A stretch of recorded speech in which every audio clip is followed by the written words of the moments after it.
స్త్రీలకు సంభోగంలో ఇష్టం లేదని చెప్పడానికి కారణాలు ఇదే. సంభోగ సమయంలో ఆడవారు ఇష్టపడుతున్నారా లేదా అనే విషయాన్ని చెప్పటానికి చాలా వరకు సిగ్గుపడుతూ ఉంటారు. అయితే సాధారణంగా ఆడవాళ్లు తృప్తిపడరు.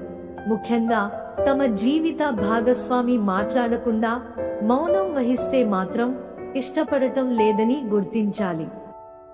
సంభోగం సమయంలో మగవారికి ఆడవాళ్లు ఎప్పుడైతే నిబంధనలు విధిస్తారో అప్పుడు వారు ఇష్టపడటం లేదని గుర్తించాలి.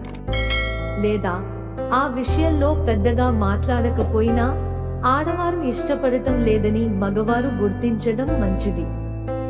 అలాగే ప్రతి విషయాన్ని వద్దని అంటూ ఆంక్షలు విధిస్తుంటే మాత్రం వారికి ఆ విషయంలో ఇష్టం లేదని గుర్తించాలి.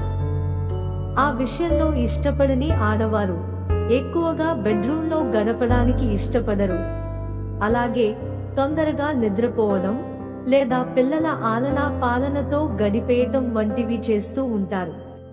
అలాగే ఏకాంత సమయంలో వేరే విషయాల గురించి ఎక్కువగా చర్చిస్తున్నా, వేరే మనుషుల గురించి మాట్లాడుతున్నా ఆ కార్యంపై ఆడవారికి ఆసక్తి తగ్గిందనే గుర్తించాలి. లేదా ఈ విషయంలో వారు ఇష్టపడటం లేదని తెలుసుకోవాలి. ఆ సమయంలో ఆడవారు ఒక్కసారైనా నవ్వకపోతే ఆ విషయం వారికి ఏమాత్రం ఆనందాన్ని కలిగించడం లేదని తెలుసుకోవాలి. ఆ కార్యం అనంతరం చిరాగ్గా ఉన్నా, మౌనంగా ఉన్నా లేదా వేరే వైపు తిరిగి పడుకున్నా సమస్య ఉన్నట్టు గుర్తించాలి.